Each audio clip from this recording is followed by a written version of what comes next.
Hay sonrisas blancas, hay sonrisas que pues de pronto no son tan blancas, hay sonrisas de forma perfecta y hay sonrisas pues que tienen, digamos, los dientes con libre albedrío. Pero eso no importa, porque las sonrisas más hermosas son las que gestamos con el corazón. Esas sonrisas son las que vamos a intentar sacarle con los siguientes conversatorios.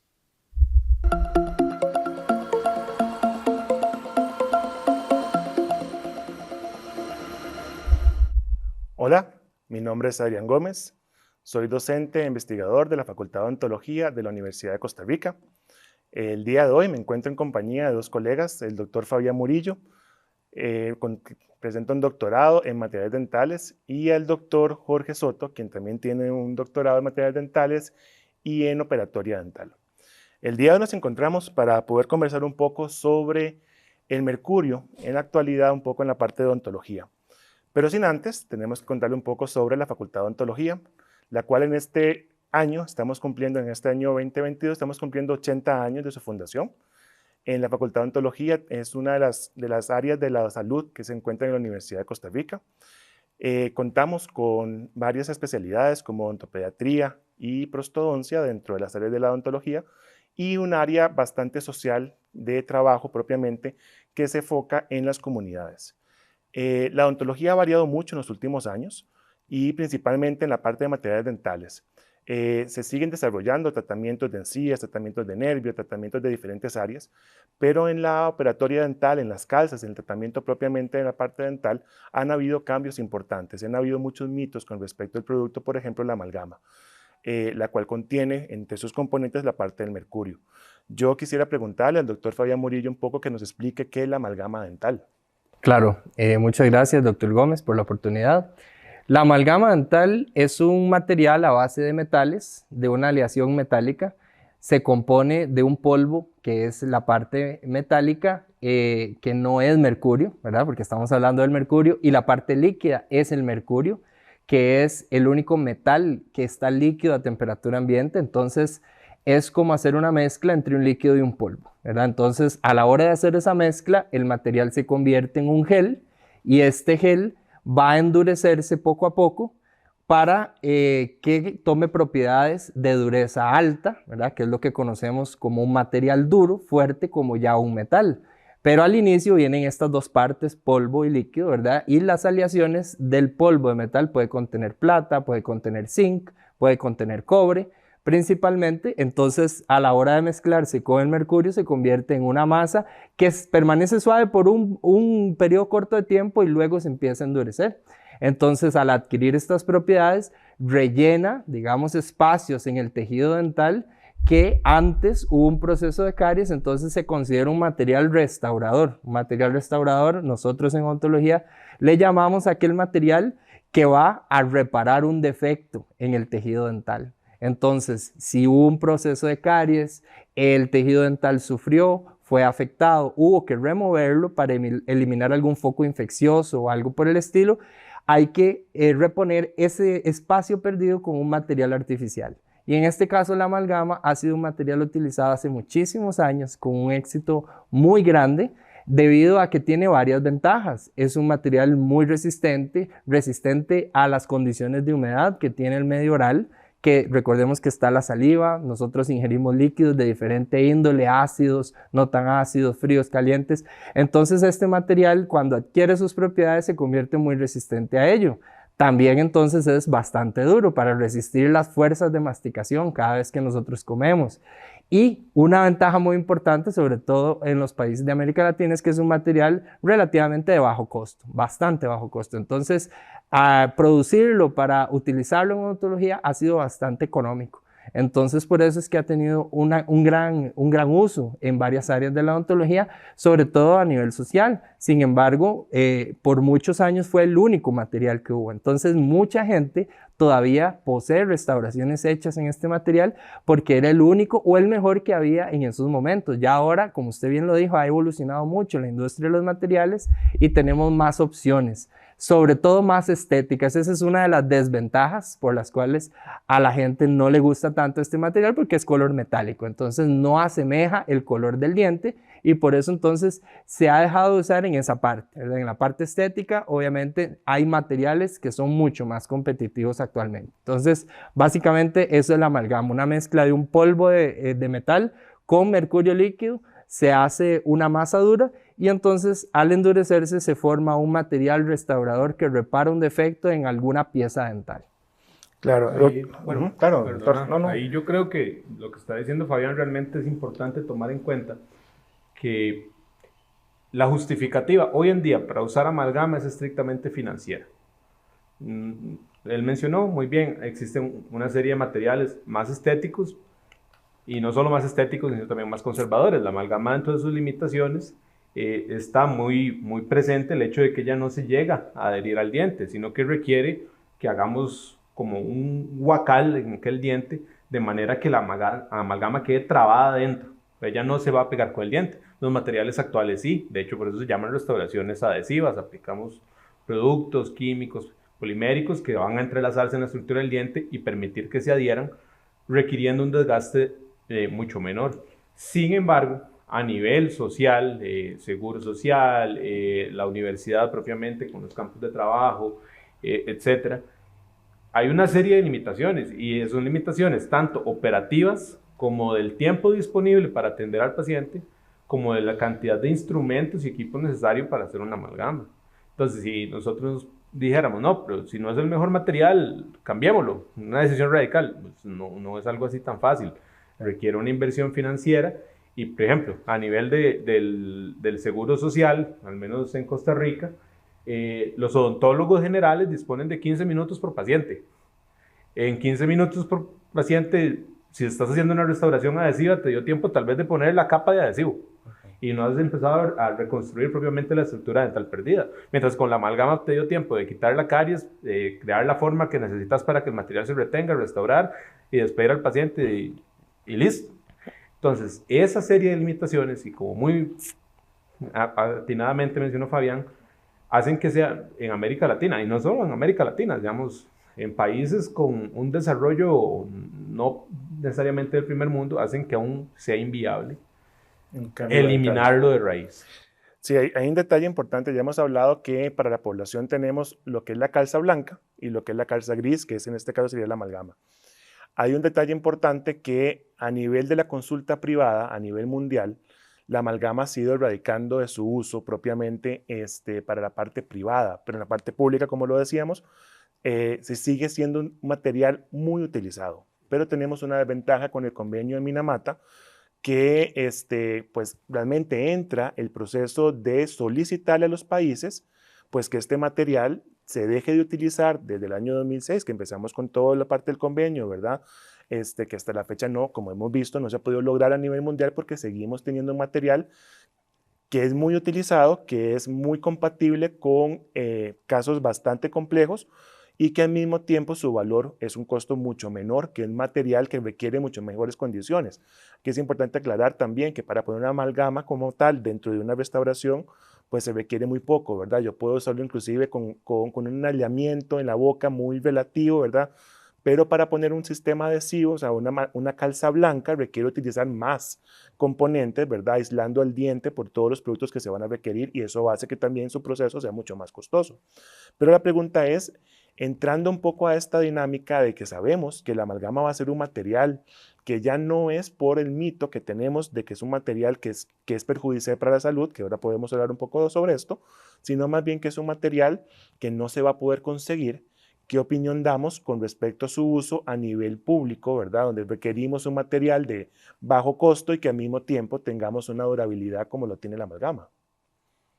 Sí, bueno, con base en las alternativas que habría para poder sustituir la amalgama, todavía estamos cortos. No hay todavía una alternativa.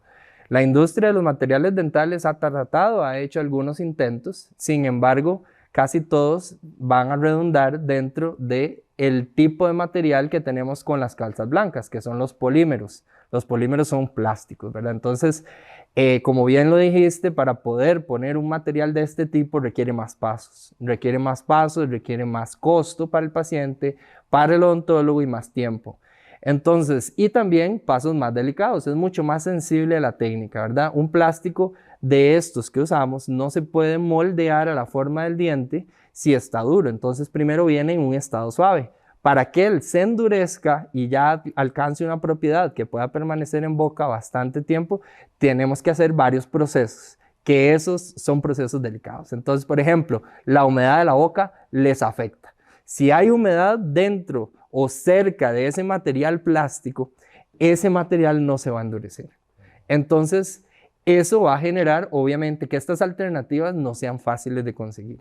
Entonces, un material con la manipulabilidad tan sencilla, entre comillas, que tiene la amalgama, todavía no lo tenemos. Que sea fácil de colocar, que sea rápido de colocar y que no tenga una técnica tan sensible ni que requiera de equipo, porque también para poder endurecer estos plásticos necesitamos de una fuente de energía. En el caso de los odontólogos usamos una luz. Entonces, una fuente de luz la necesitamos, es un equipo.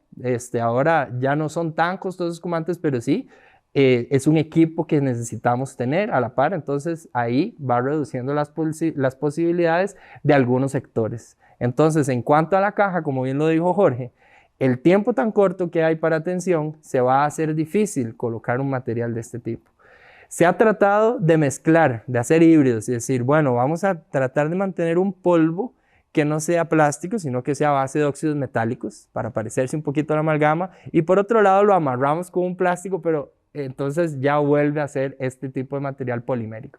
Entonces ahí se va complicando. Entonces, desgraciadamente, al día de hoy no tenemos aún una alternativa que podamos vislumbrar como que ya es la alternativa fehaciente para sustituir al material, por lo menos a nivel público.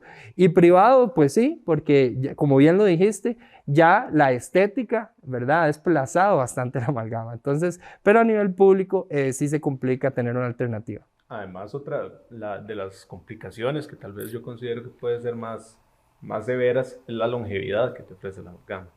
Pues una restauración de amalgama, yo creo que son muchas de las historias que escuchamos de, ay, yo tengo estas calzas que me hicieron cuando yo estaba en la escuela, y te lo dicen tus papás, tus abuelitos y demás.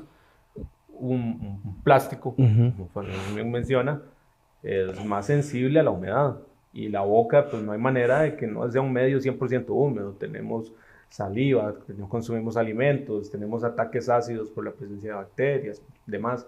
Entonces, aunque consigamos un material que pueda llegar a reponer con las facilidades operatorias en términos de costo, facilidad de colocación y demás, realmente va a ser muy difícil que sea un material que con todo eso nos permita decirle al paciente, bueno, eso es una restauración que te puede durar 10, 15 años. Esa es una de las grandes limitaciones. Y yo quería retomar un poco lo que mencionaste del convenio de Minamata, sobre todo porque realmente, y ahí sí peco un poco de desconocimiento sobre cómo pretenden hacerlo, pero justamente hoy estaba comentando con Fabián, en Brasil, donde nosotros hicimos el posgrado, hace un mes, salió una resolución del Ministerio de Salud prohibiendo el uso de amalgama en gestantes, lactantes y menores de 15 años. Ahora, si somos realistas, Brasil obviamente es un país incomparable, por lo menos con Costa Rica y con cualquiera de América Latina, en términos de recursos, población, extensión y demás, pero tampoco es un país tan rico como para que puedas decir, entonces que voy a sustituir todas las amalgamas por restauraciones estéticas, por resinas. A nivel de salud pública eso es una problemática bastante seria y infelizmente aún no tenemos cómo solucionarlo.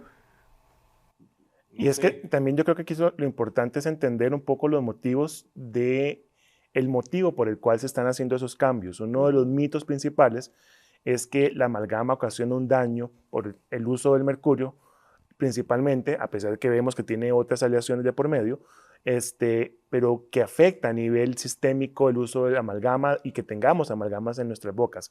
¿Qué podemos decir a la población con respecto a esto? Que ha sido pues muy debatido a nivel mundial, pero con evidencia científica que no es tan perjudicial como realmente se ha querido dar por una parte de la población, ¿verdad? Bueno, naturalmente el tema alrededor del convenio de Minamata viene por un asunto ambiental principalmente, que sí, realmente la amalgama posee mercurio, entonces los restos de este material al descartarse naturalmente pueden producir contaminación. Sin embargo, también hace muchos años se ha estudiado la toxicidad de este material al tenerlo en boca, ¿verdad? Y la respuesta negativa, si es que había, que podía tener un organismo de un ser humano al tener estos componentes en boca.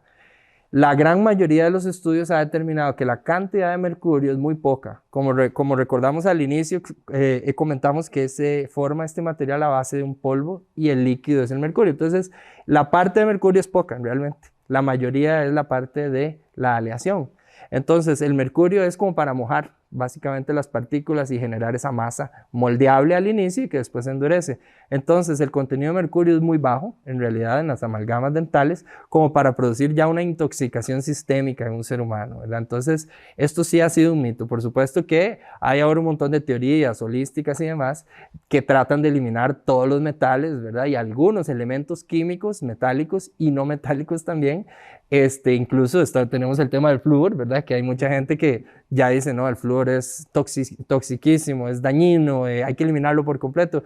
Y eso no está fundamentado realmente en estudios clínicos, ¿verdad? Los estudios que se han hecho y que ya hay bastantes han concluido que esta cantidad pequeña de mercurio que se posee no va a tener un efecto sistémico negativo en el ser humano. Lo mismo sucede, por ejemplo, con el fluoruro, que bien, yo creo que es muy parecido a lo que estamos hablando de la toxicidad del mercurio, que han sido como el debate a nivel mundial y que sabemos que hay una parte de la población que quiere pues una vida diferente, ¿verdad? Por muchos motivos, pero que hacen también una controversia que no siempre es basada en la evidencia. Yo creo que es lo más importante que tenemos que trabajar nosotros.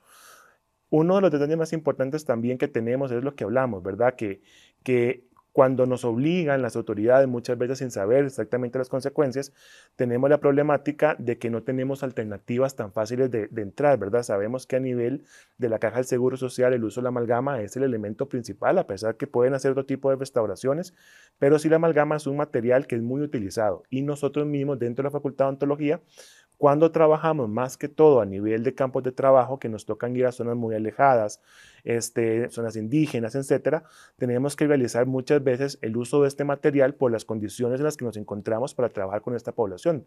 El doctor Jorge Soto ha sido una persona que ha trabajado muchísimo con las poblaciones de riesgo social y que ha tenido la oportunidad de campos de trabajo, y tal vez como importante comentarle un poco a la población de cómo es la experiencia de trabajar dentro de un campo de trabajo y por qué la necesidad realmente de trabajar con la amalgama dentro de esos aspectos como este material que tenemos más idóneo en este momento.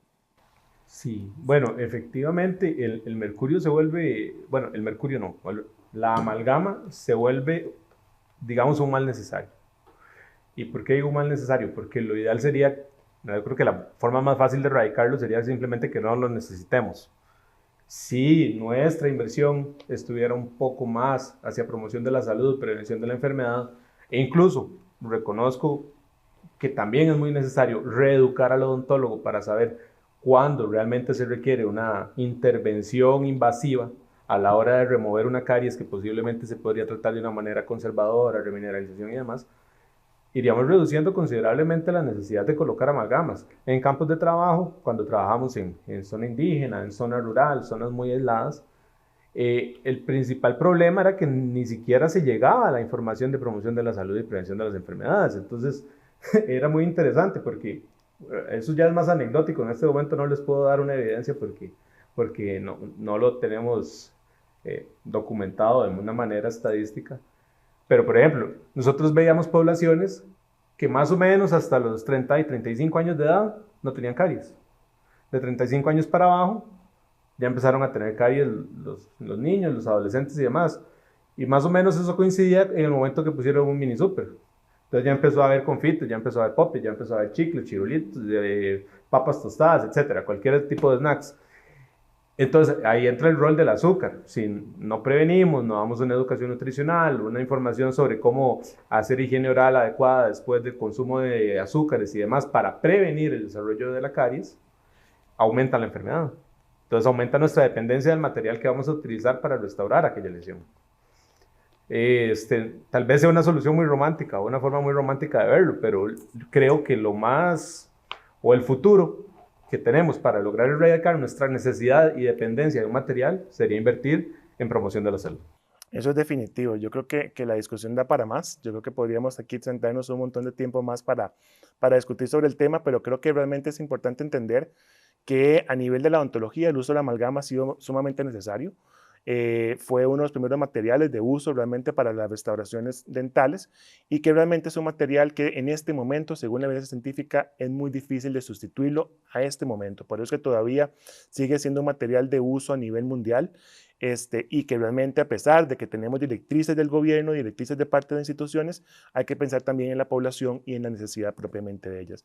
Yo creo que el tema realmente podemos sacarle mucho más provecho, pero es importante basarnos siempre en evidencia científica, tener siempre la literatura a mano, ¿verdad? Y entender que no siempre vamos a poder tener las mejores condiciones para trabajar y que este tipo de materiales nos ayudan mucho a darle una mejor restauración a las poblaciones que muchas veces requieren. Y como dijo el doctor Jorge Soto, tenemos que cambiar un poco la dinámica del área de la salud y enfocarnos principalmente en la promoción de la salud, la prevención de la enfermedad, que son las áreas los que nos van a ayudar a que en un futuro este tipo de materiales realmente los podamos erradicar, pero principalmente por un control de las enfermedades bucodentales más adelante. Así que agradecerles al doctor Fabián Murillo y al doctor Jorge Soto. Mi nombre es Adrián Gómez, representante de la Facultad de Odontología de la Universidad de Costa Rica, en este espacio que nos brindaron para hablar un poquito sobre el mercurio y en la área de la odontología. No sabemos, de pronto, qué tenemos en la boca, si esas amalgamas de mercurio que nos pusieron todavía siguen ahí, pero sobre todo tenga en cuenta que lo que usted lleva en la boca son dos cosas. La primera es muchísima esperanza que puede regalar hoy a cualquier persona que se tope por la calle. Y dos, una sonrisa que acompañe esa esperanza. Gracias por acompañarnos en esos conversatorios.